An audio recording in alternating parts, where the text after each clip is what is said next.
안녕하십니까. 조승현입니다. 오늘 해서 시장이 좀 급등락이 좀 계속 반복이 되고 있죠.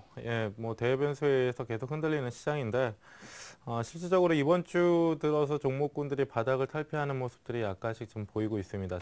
지수대 같은 경우도 오늘 개파락 출발했다라고 해도 1800포인트 중반 영역권에 좀 머물러 있는 시장인데요. 오늘 수급 분석에 대한 얘기들 하면서 종목을 좀 볼 겁니다. 후반에 그 종목군도 좀 참고를 하셔서 매매에 도움이 좀 되셨으면 좋겠네요. 잠시 후에 시작하도록 하겠습니다. 꾸준함과 안정성 추구, 저위험 고수익의 매매, 원칙과 기준을 갖고 선택과 집중을 통한 실전 대응을 펼친다. 고종현의 투자와 매매의 방법, 지금 공개됩니다.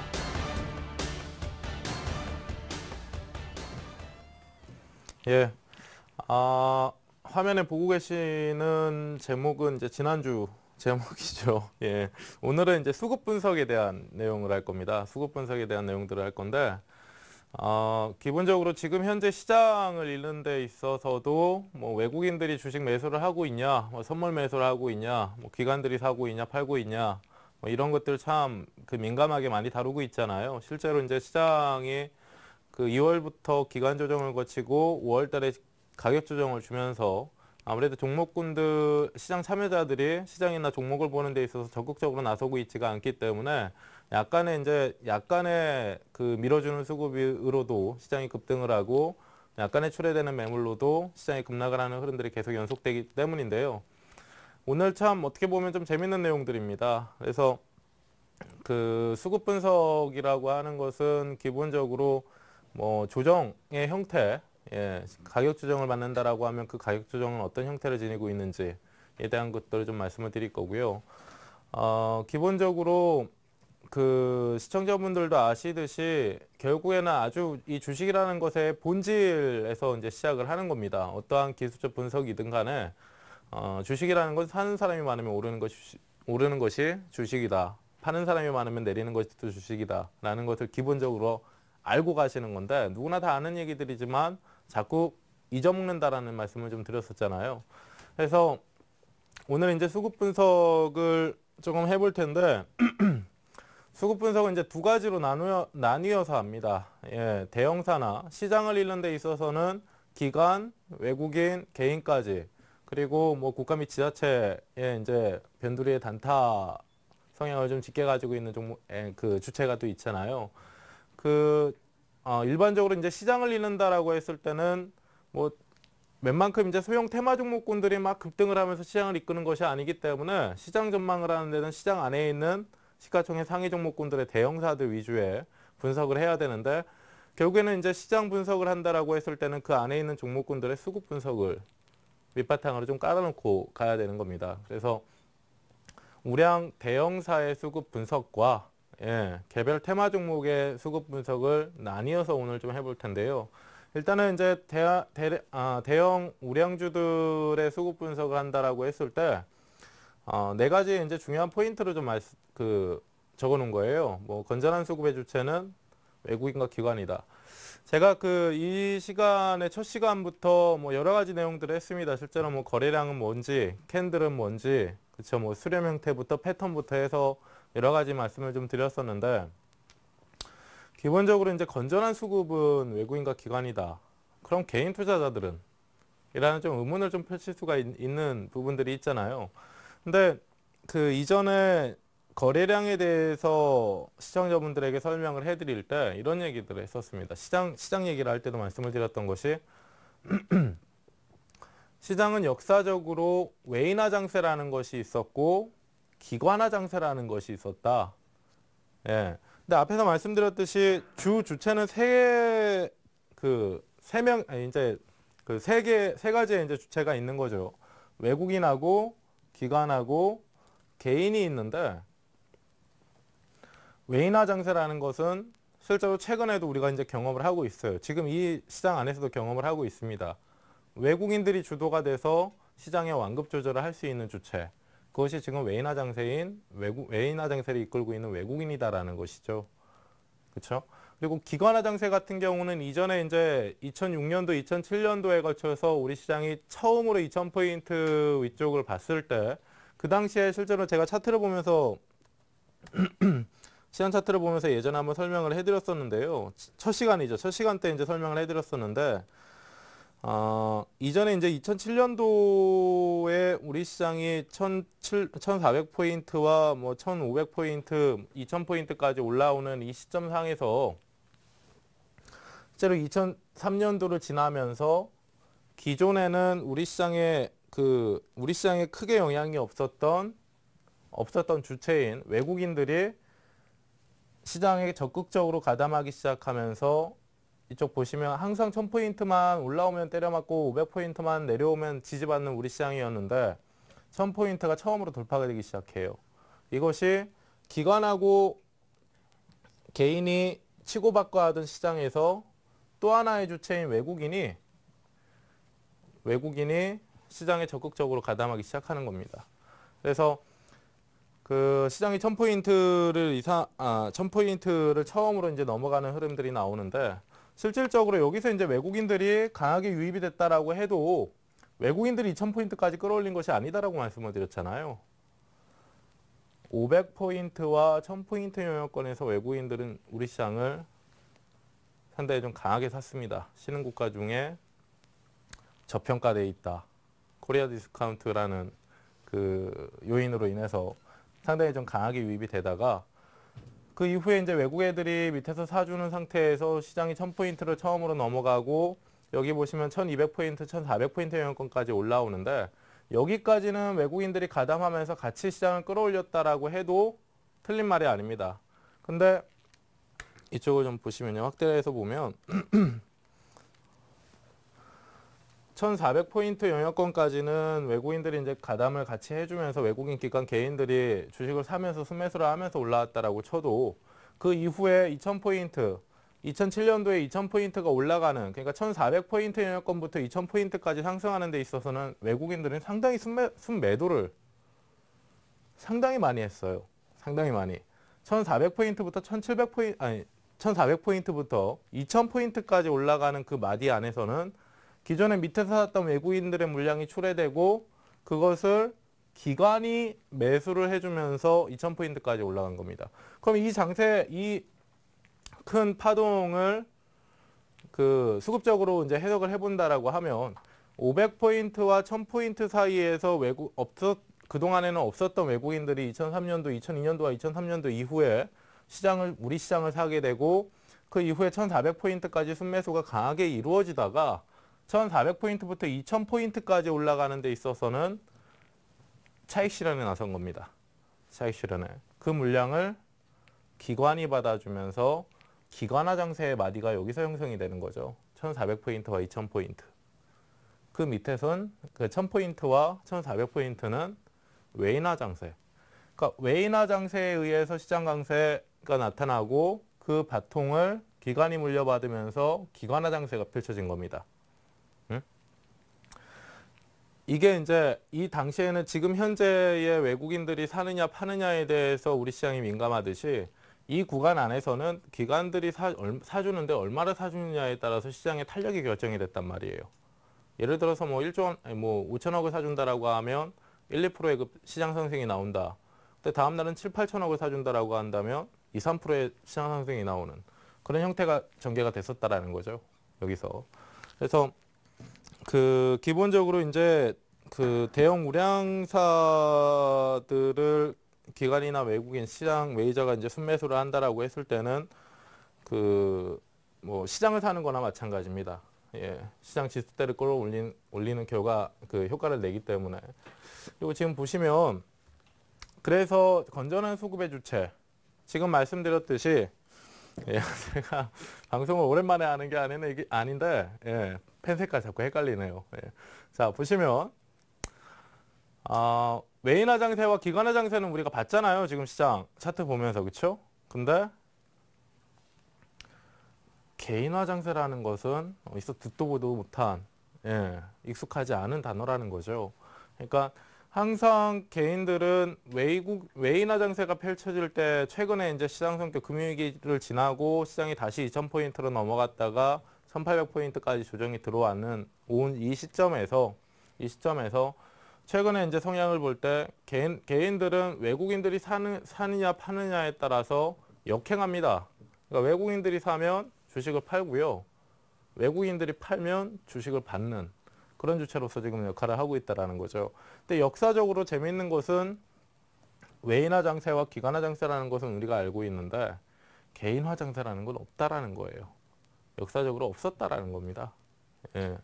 그래서 항상 이 건전한 수급의 주체는 안타깝게도 시장 메이저인 이 두 주체 중에 한 놈이 사줘야 시장은 건전하게 흘러간다라는 겁니다. 변동성을 축소한 상태에서 얘네들도 하루 이틀 사고 그냥 시장 말아버리는 거 아니잖아요. 하루 이틀 매수하고 그냥 순 놔버리는 거 아니잖아요. 한번 사기 시작하면 계속 사고 한번 팔기 시작하면 또 계속 팔고. 그래서 그 한쪽에서 이제 그 시장 메이저 두 주체 중에 한쪽에 이제 시장을 주도하는 흐름들이 좀 나와줘야 시장이 안정적으로 방향성을 가지고 흘러가는 그런 흐름들이 좀 나오는 것이고요. 그래서 이제 건전한 수급의 주체라고 하는 것이고, 자 이거는 하면서 설명을 해드리고요. 그러니까 결국에는 지금 보면 개인들이 주식을 사면서 시장을 끌어올린 적이 없었다.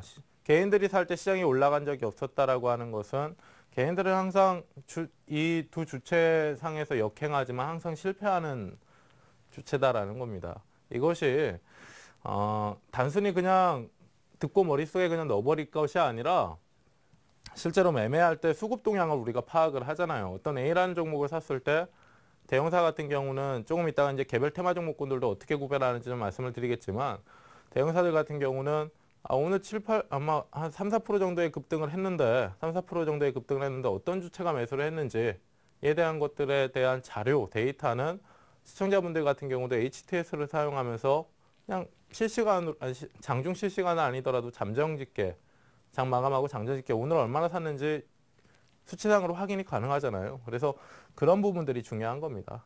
그런 부분들이 중요한 것이고 개인들의 순매수는 약보다 독이다라는 것은 이렇게 그냥 바로 이해를 하시는 것보다 개인들이 강하게 매수하는 종목치고 이후에 양호한 흐름, 그러니까 강세의 흐름들을 나타내 준 적이 없었다라고 한다면 개인들이 보통 순매수하는 종목군들은 약세를 좀 나타내는 종목군들이다라고 이해를 하시면 돼요. 약세를 나타내는 종목군들을 개인들이 순매수한다라고 보시면 됩니다.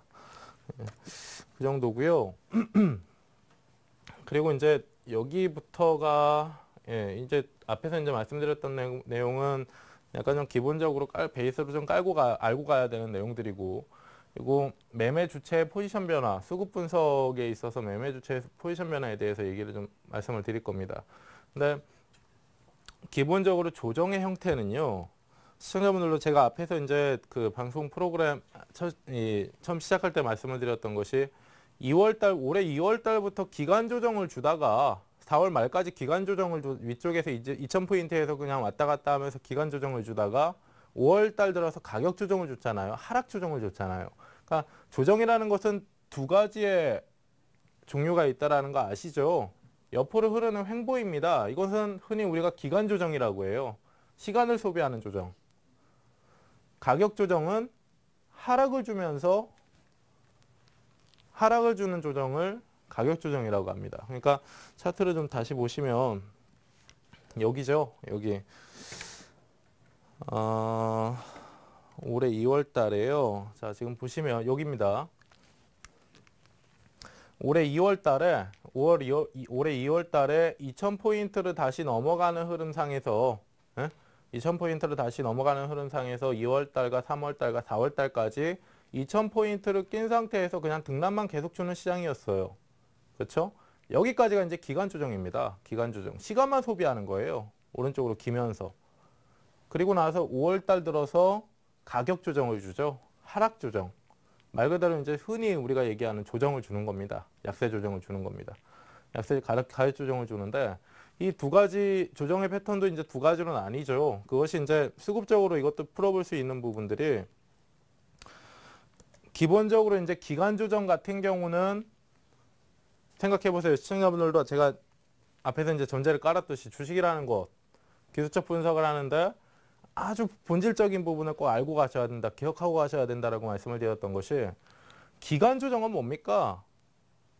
시간을 소비하는 거니까 실제로 가격이 내리거나 오르지 않잖아요.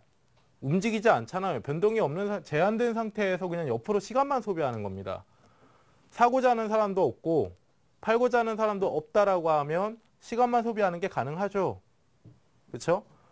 사고자 하는 사람과 팔고자 하는 사람의 힘이 두 부류의 힘이 거의 대등하다라고 한다면 그것도 시간 소비가 가능합니다. 시간만 보내는 거예요. 가격 변동 없이. 지금 보시면 그 주식이라는 게 파는 사람이 많으면 내리는 게 주식이잖아요. 또 사는 사람이 많으면 오르는 게 주식이고, 기간 조정을 준다라는 것은 어느 한쪽이 많거나 적지 않은 상태에서 변동만 주는 거, 그냥 시간만 소비를 해주는 거예요. 근데 반면에 5월 들어서 이제 가격 조정을 받습니다. 가격 조정이라는 건 뭔가요? 그동안 기다렸던 사람들이 지쳐서인지 뭔지는 몰라도, 지쳐서인지 지루해서인지는 몰라도 파는 사람이 더 많아진 거죠. 5월 달은. 그러니까 가격 조정이 들어오는 거죠. 그렇죠? 그래서 이것은 이제 그 이론상의 관점에서는 이제 두 가지로 정의를 좀 해볼 수가 있는 것인데, 자, 지금 보세요. 가격 조정을 나타내는 가격 조정을 부여해 주는 수급 주체의 매매는 차익 매도세라고 합니다. 차익 매도세. 말 그대로 주식을 던져버리는 거예요. 내가 가지고 있는 주식을 파는 겁니다. 차익 매도세라고 하는 것이고, 그리고 기간 조정을 주는 매도세는 경계성 매도세라고 해요. 경계성 매도세. 보세요.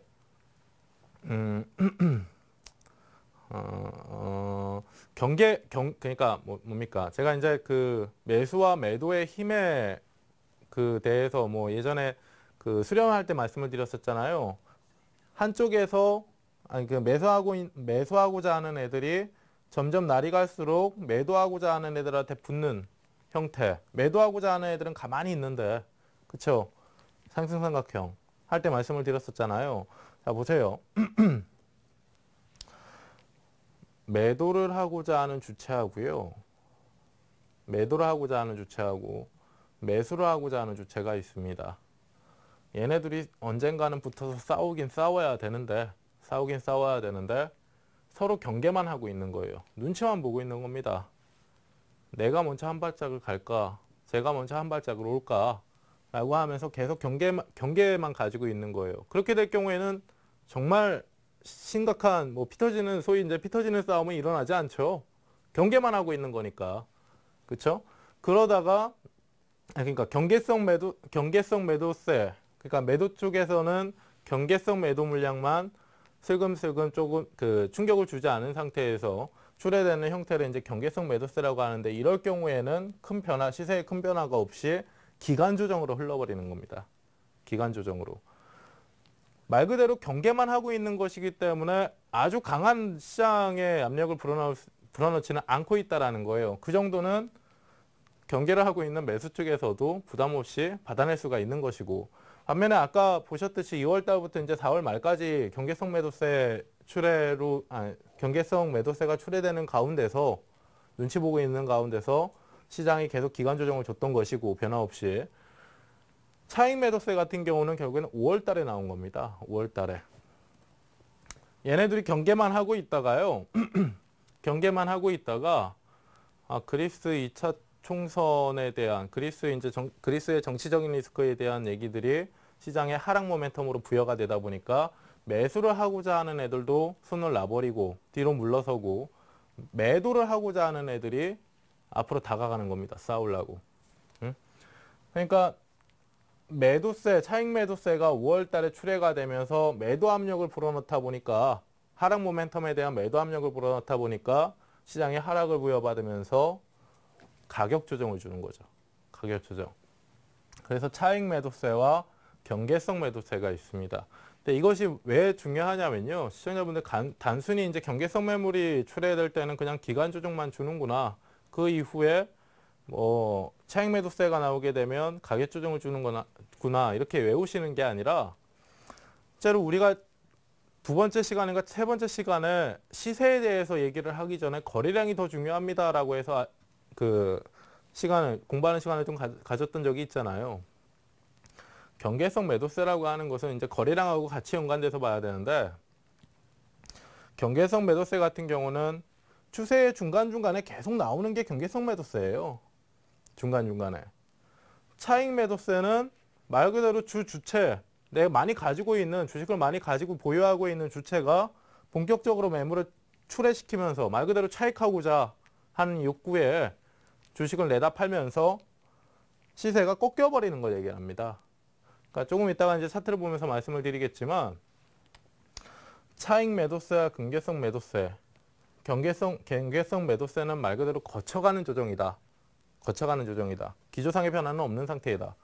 차익 매도세 같은 경우는 올라가던 종목이 차익 실현 매물로 인해서 이전 상승 추세의 기조가 꺾일 수 있는 그런 매도세다라고 이해를 하시면 돼요. 자, 그래서 밑에서 이제 정리를 해놨죠. 차익 매도세는 포지션에 변화를 줄 수가 있다. 지금까지 사고 있는 매수 주체가 있었다라고 하면 걔가 물량을 내놓으면서 포지션의 변화를 나타내게 되고 결국에는 시세 방향성에 대한 오르냐 내리냐 옆으로 기어버리냐 이것에 대한 변화도 일어날 수가 있다라는 겁니다. 자, 밑에도 이제 정리를 해놨죠. 경계성 매도세는 포지션의 지속이다. 그냥 거쳐가는 조정일 뿐이지. 그 정도입니다.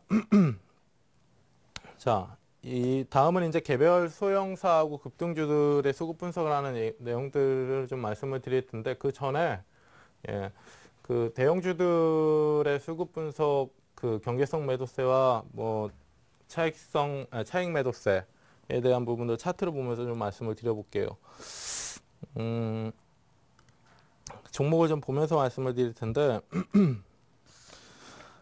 자, 기본적으로 앞에서 이제 우리가 그 매매 주체에 대한 얘기를 했습니다. 뭐 기관화 장세도 있었고 외인화 장세도 있었고 개인화 장세는 없었다라는 얘기를 했습니다.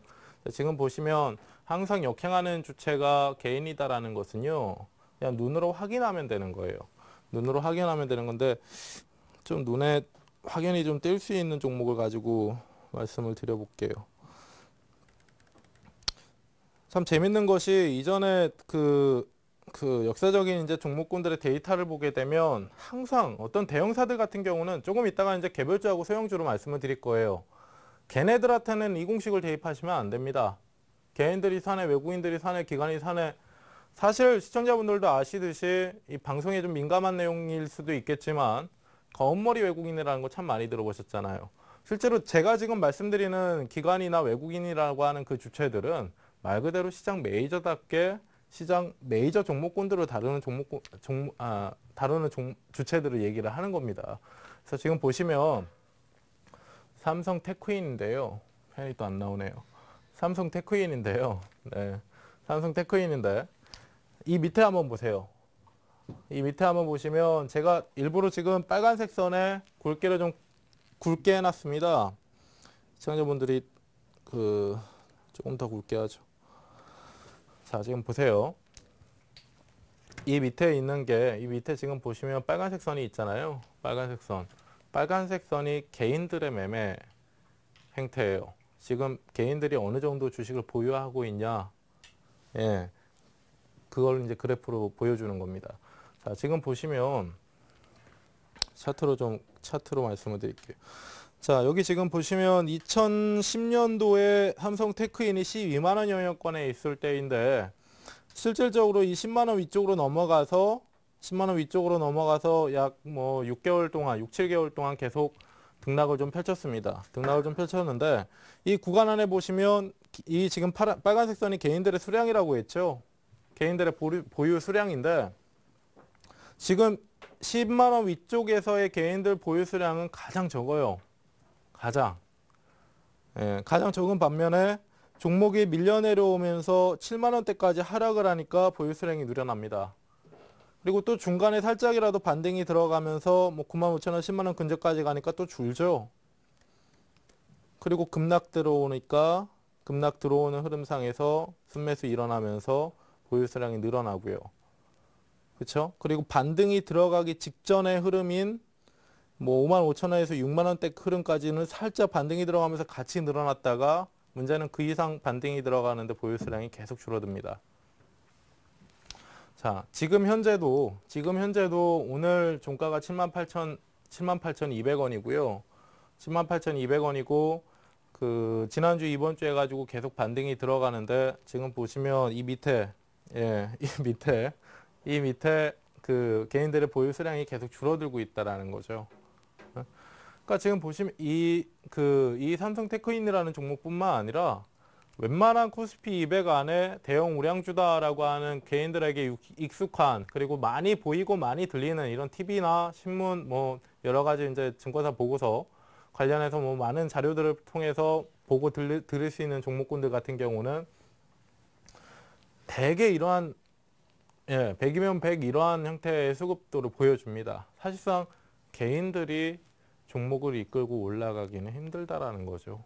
그리고 시장에 적극적으로 참여하고 있는 외국인이나 기관이라는 주체와 반대로 움직이고 있다는 걸 얘기를 해주는 거예요. 그래서 피크를 찍을 때는 위쪽에 고점의 피크를 찍을 때는 항상 개인들의 비중은 최저치이고 저점이 나올 때면 항상 많이 가지고 있습니다. 그리고 종목이 돌아나갈 때 점진적으로 계속 줄어들죠. 자, 한 종목 더 볼게요. 현대차를 좀 볼 텐데요. 현대차는 어떻게 보면 금융위기 이후에 가장 이제 그랜드 사이클이 가장 세게 들어오는 업종 안에 대표 종목이기 때문에 그것이 이제 시장을 대표하는 종목이기도 하기 때문에 시장의 그러니까 대형주들 안에서의 수급 변화를 대표적으로 얘기해 줄 수 있는 종목이기도 합니다. 지금 보시면 자, 여기부터 볼게요. 자, 이쪽 한번 보시면요. 자, 이쪽 구간이 이제 10만 원부터인데, 10만 원부터인데, 10만 원부터 이게 개인들의 지금 보유 수량이에요. 보유 수량. 실질적으로 작년 4월 달에 고점이 나온 상태에서 얘는 거의 움직이질 않고 있습니다. 1년 넘게. 그쵸? 제가 이전의 데이터를 좀 보여드리고 싶은데, 지금 이 시청자분들 보고 계시는 이 HTS는 여기서부터의 데이터를 좀 기록하고 있기 때문에 다른 증권사 같은 경우는 이전에 데이터들도 이제 보여주는 증권사들이 좀 많습니다. 근데 이전에는 마찬가지예요. 이전에도 이제 주가가 계속 올라오면서 개인들의 보유 수량이 계속 줄었어요. 10만 원부터 뭐 15만 원, 20만 원 넘어갈 때까지, 20만 원 넘어갈 때까지 올라가는 흐름상에서 개인들의 보유 비중입니다. 그러니까 지금 보시면 여기에요. 주가가 거의 최고치를 갱신하는, 최고치를 갱신하는 그 작년 이제 4월 달까지죠. 작년 4월 달까지 개인들의 보유 수량은 계속 줄어들어요. 계속 줄어들다가 상승을 멈추고 기간 조정을 주는 형태에서 슬금슬금 사기 시작하죠. 근데 안 가요, 문제는. 올라가진 않습니다. 상승이 안 나온 상태에서 하락을 주죠. 하락을 주니까 더 삽니다. 더 사고 지금 보시면 최근에 이제 반등이 들어가면서 신고가가 나왔을 때예요. 신고가가 나오니까 어때요? 여기서는 사다가 기간 조정 계속 줄 때 오히려 줄어들죠. 가격은 변동이 없어요. 여기서 현대차 22만 5천 원 사이에서 그냥 계속 왔다 갔다만 해주는 건데 지루한 거죠. 지루한 거. 계속 팝니다. 오르는 것도 아니고 내리는 것도 아닌데 계속 팔아요. 기관이 판다라고 결국에는 얘네들이 판다라고 하면 누가 가져가나요? 외국인 아니면 기관이죠. 외국인 아니면 기관. 자, 보유 비중이 줄어들고 얘네들의 보유 비중이 바닥을 찍으니까 한번 날려줍니다. 신고가 나오죠? 보유 비중은 더 줄어들고요. 그러니까 지금 보면 현대차라는 것은 시청자분들도 잘 아실 거예요. 지금 현재 그 시장 안에 주도주격의 종목이다라고 하면 삼성전자와 현대 기아차, 아주 쉽게 얘기할 수 있잖아요. 전차군단. 근데 지금 보시면 이러한 형태를 나타내주고 있다라는 거예요, 결국에. 그러니까 보통 이제 대형사들은 이런 식으로 이제 수급 변화를 체크를 하시면 됩니다. 그러니까 적어도 제가 이제 현대차를 분석할 때 항상 보여드리는 것이, 자, 작년 4월 달에 이제 고점이 나오고 나서요. 작년 4월 달에 고점이 나오고 나서 이거였어요. 이거. 제가 이전에 수렴 형태, 삼각 수렴 형태 세 가지 종류 해가지고 시청자분들에게 말씀드린 적이 있었잖아요. 하락 삼각형이다, 상승 삼각형이다, 뭐 대칭 삼각형이다라고 해서 말씀드린 적이 있는데, 보세요. 선 하나 그었습니다. 직선 하나 그었습니다. 직선 하나 그었는데, 작년 4월 말경에, 작년 4월 말경에 고점이 나와요. 고점이 나오고, 한 달 정도 있다가 다시 고점이 나오는데 직전 고가보다 낮죠. 그리고 또 한 달 정도 있다가 고가가 나오는데 또 직전 고가보다 낮아요. 시청자분들도 지금 보시듯이 이 파란색 화면, 파란색 이 직선, 이 파란색 직선 같은 경우는 약간의 우하향을 하고 있습니다. 우하향. 시간이 지나면 지날수록 고점 형태가 계속 낮아지고 있다는 거죠. 그리고 나서 8월 조정 겪고요. 작년 8월 조정 겪고요. 다시 올라오는데 낮아진 가격이에요. 이쪽 가격이라면 여기까지 올라왔어야 됩니다. 여기까지. 근데 시간이 갈수록 낮아지잖아요. 계속. 여기서도 한번 때려 맞고요. 여기서도 한번 때려 맞는 듯 싶다가 저항 확인 계속 하더니 돌파가 여기서 들어가는 거예요. 그러니까 지금 보면 이 삼각 수렴 형태를 계속 유지를 하면서 진폭을 줄이고 웅축점으로 가고 있던 찰나가 지루한 겁니다. 개인 투자자들은. 지루한 거. 최근에 이제 2월 올해 들어서 시청자분들도 시장에 대한 체감 자체가 그리 좋지는 않으실 텐데요. 그것이 이제 앞에서도 우리가 차트를 봤듯이 2월 달부터 4월 말까지 기간 조정을 줬어요. 기간 조정. 제가 이전에 시세, 가격 변동에 대해서 설명을 해드릴 때 말씀드렸듯이 개인 투자자들은 하락하는 것보다 상승하면 무조건 좋은 거죠. 그냥 상승하면 좋은 건데 하락하는 것보다 옆으로 기면서 시간을 버리는 걸 가장 싫어합니다. 내가 가진 주식이 하락하는 것보다 옆으로 기면서 움직이지 않는 걸 더 싫어해요. 기간 조정을 더 싫어한다는 겁니다. 지루한 걸 더 싫어한다는 거예요.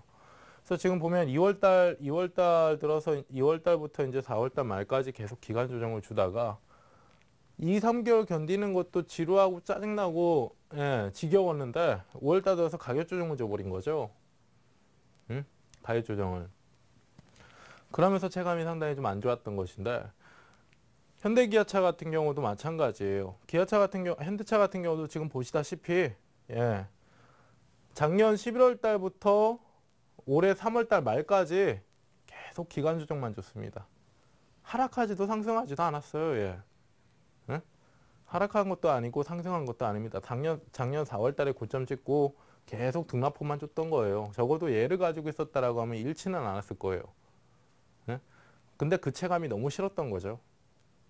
그리고 나서 보시면 비중이 바닥을 치면서 어느 정도 개인들의 비중이 줄어드니까 주가가 올라가는데 세 가지의 주체가 있다라고 했어요. 이것도 시청자분들이 정확하게 알고 가셔야 되는 게 항상 잊지 마세요. 패턴을 공부하든 기술적 분석상에서 패턴을 공부하든 수급 분석을 하든 뭐 시세 분석을 하든 공부하실 때 정확한 거는 주식의 본질을 알고 가셔야 된다는 겁니다.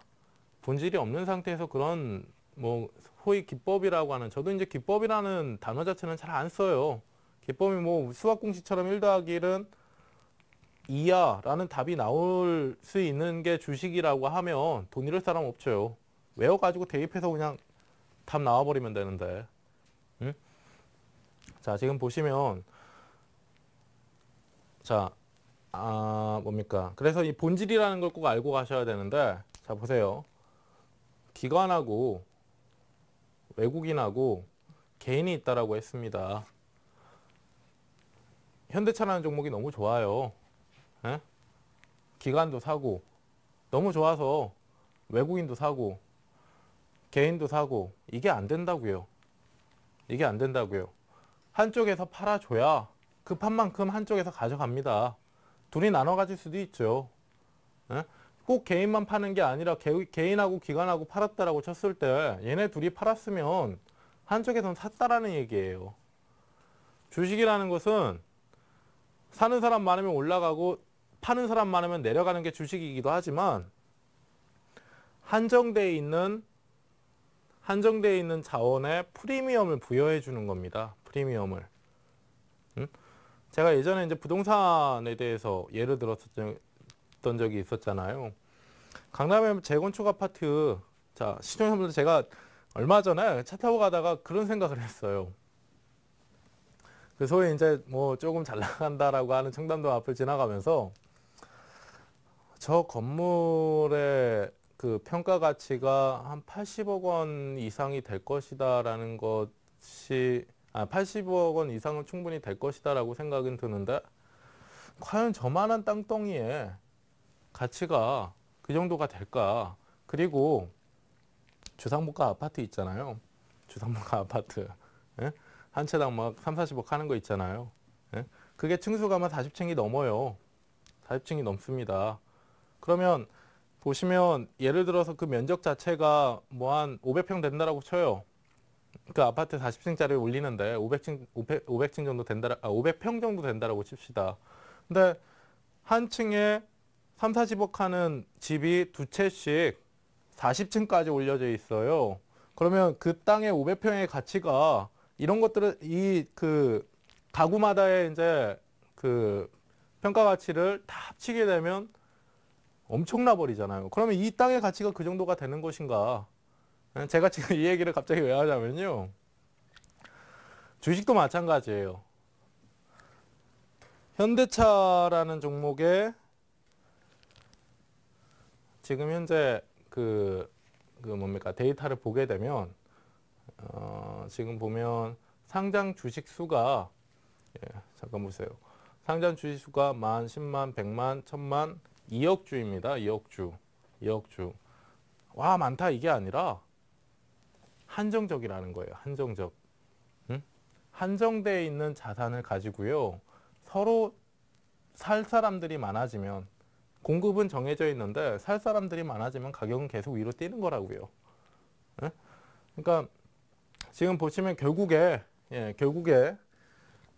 개인들이 공급을 해준 거고요. 이쪽에서 기간 조정을 줄 때 개인들이 팔아준 거잖아요. 공급을 해준 거잖아요. 그 공급 주체가 개인이었고 기관과 외국인은 공급해주고 있는 개인들에게 주식을 받아서 주식을 받아서 뭡니까? 주식을 받아서 거기다 이제 프리미엄을 매기는 겁니다. 시세의 상승, 프리미엄의 상승이죠. 시세의 하락, 프리미엄의 하락이에요. 그러니까 그것이 이제 모멘텀이라는 게 있잖아요. 기본적으로. 그럼 왜 프리미엄을 어떤 기준으로 매기냐라고 했을 때 5월 조정이 우리 시장에 5월 조정이 들어온 것처럼 그리스의 정치적인 이슈가 우리 금융시장을 불안하게 할 수 있다. 하락 모멘텀이죠. 프리미엄을 감소시킬 수 있는 명분입니다.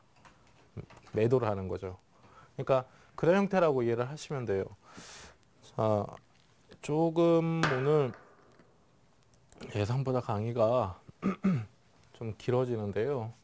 오늘 종목 뒤에서 종목을 좀 많이 봐야 되는데 오늘 좀 나눠서 할게요. 예. 수급 분석에 대해서 좀 해야 되는데 수급 분석 지금 앞에서 말씀드렸던 것이 이제 대형사입니다. 시장과 대형사예요. 시장과 대형사. 개별 소형사들이나 급등주들 같은 경우는 얘네들이 한 대여섯 종목 뭉쳐가지고 점상한가를 간다라고 해도 시장에 별 영향이 없습니다. 그 매기가 확산되지 않으면 그 분위기가 확산되지 않는다라고 하면 얘네들끼리 뭐 밀고 당기고 하는 거는 지수 자체에는 큰 영향이 없다란 말이에요. 삼성전자 1% 오르는 것만도 못한 효과가 나오는 겁니다. 그래서 앞에서 말씀드렸던 것은 대형사들의 외국인과 기관과 개인별 그 매매 주체별 성격이나 지금 보셨듯이 항상 역행하는 매매 주체가 있죠. 제가 앞에서 잠깐 정리를 했던 것이 잠깐만요. 제가 앞에서 잠깐 정리를 했던 것이 이 두 가지는 이 밑에 있는 두 가지는 결국에는 개인이라는 주체를 따라가서는 시장에서 실패한다라는 겁니다. 시청자분들도 각각의 이제 개인 투자자이시겠지만 불특정 다수와 예, 같이 놀면 안 된다라는 거예요. 제가 단순히 시청자분들 이런 말씀들을 좀 드리는 이유가 제가 주장하는 바가 아니에요. 이거는 제가 주장하는 바가 아닙니다. 눈으로 확인시켜 드렸듯이 시장의 역사였어요. 그것이 역사적으로 남아있는 데이터들이기도 합니다. 그래서 그렇게 좀 이해를 하시면 되고요. 외국인과 기관과 같이 생각하고 행동하자라는 것은 말이 쉽지, 그렇죠? 말이 쉽지 그렇게 쉽지가 않잖아요. 예. 지금 그래서 예, 오늘 강의 내용은요. 일단 대형주까지는 하고 예, 다음 주 넘어가서 개별 소형주 테마 종목에 대해서 좀 말씀을 드릴게요. 그리고 바로 이제 종목으로 좀 넘어갈게요. 종목 넘어가기 전에 잠깐 범퍼 좀 넣어주세요. 예, 시자면이 잠깐 넘어가서요. 좀 고쳐야 될 것 같아요. 잠시 후에 바로 시작하겠습니다.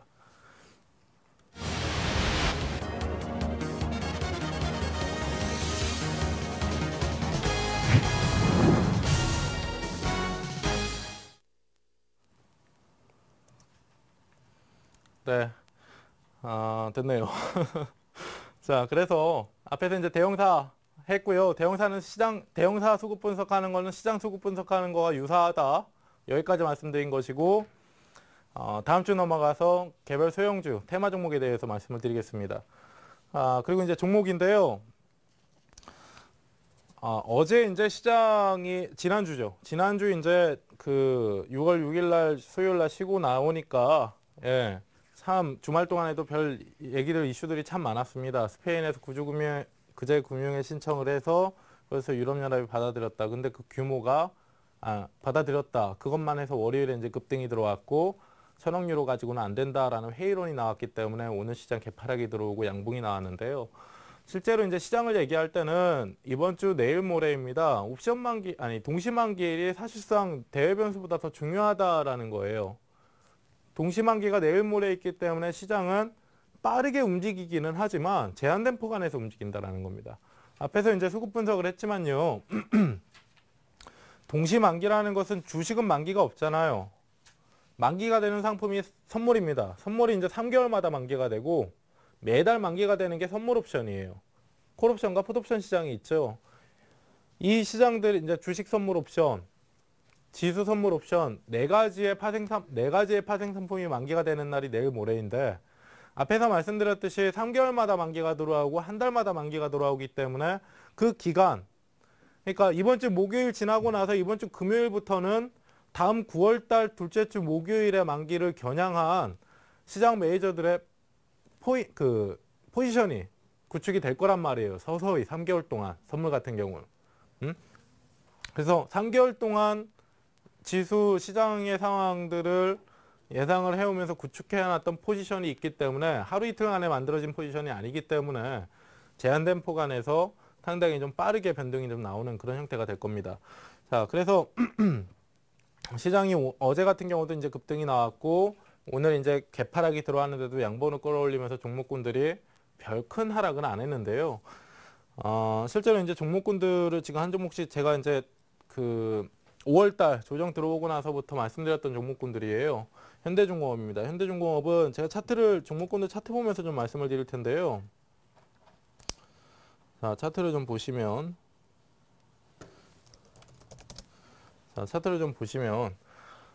이게 지금 현대중공업의 차트예요. 현대중공업의 차트.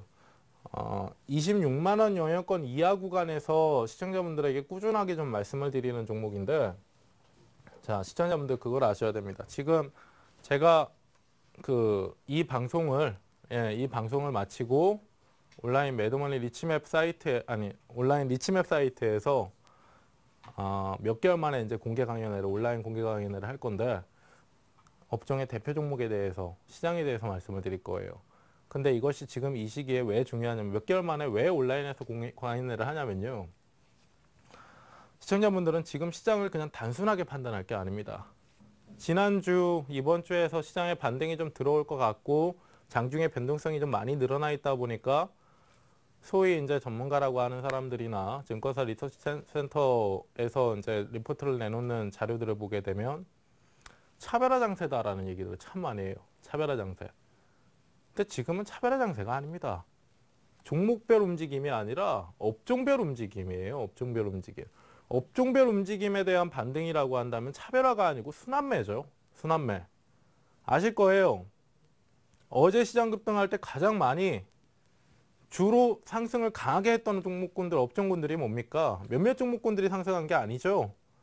이전 같은 경우는 2월 달부터 5월 달까지 조정받을 때까지는 그 기간 동안에는 삼성전자하고 현대기아차만 세 놈만 움직였기 때문에 차별하다라고 얘기를 할 수가 있었지만 1800포인트, 1700포인트 영역권까지 본 상태에서 시장 반등 들어갈 때 유화업종, 정유하고 화학업종, 조선업종, 건설업종, 업종상의 매기가 돌면서 반등이 들어가고 있는 이 시장의 판세는 차별화가 아니고 순환매입니다. 순환매.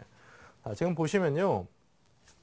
현대중공업 같은 경우도 지금 보시면 많이 내렸어요. 많이 내렸다는 게 단순히 중요한 게 아닙니다. 주식이라는 게 많이 내렸다라고 해서 반등 들어가는 거 아니다라고 말씀드렸잖아요. 투자 아이디어가 필요한데 명분이라는 것은 많이 내렸기 때문에 바닥을 잡았다가 수익을 말해주지는 않습니다. 바닥을 잡고 반등이 들어가야 그게 수익인 거죠. 종목 얘기를 지금 조금씩 드리려고 했는데 시간이 너무 부족해서요. 예. 현대중공업하고요.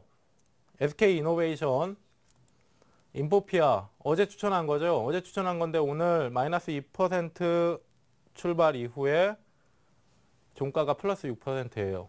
예? 인포피아, 두산중공업 오늘 새로 가지고 나온 종목인데 예, 얘네 내놈하고 그리고 주변에 다른 종목군들, 업종군들 안에 대표 종목군들, 중심을 잡을 수 있는 종목군들 말씀을 드리겠습니다. 어디서 말씀드리냐면 여기서 말씀을 드릴 거예요. 지금 말씀은 못 드리고요. 시간 지금 정리해야 되니까 온라인 사이트 리치맵.co.kr에 입장하시면 예, 정리를 좀 해드리도록 하겠습니다. 오늘 또 시간이 없어서 빨리 마쳐야 되겠는데 예, 오늘 여기까지 하겠습니다. 감사합니다. 다음 주에 뵙도록 하죠.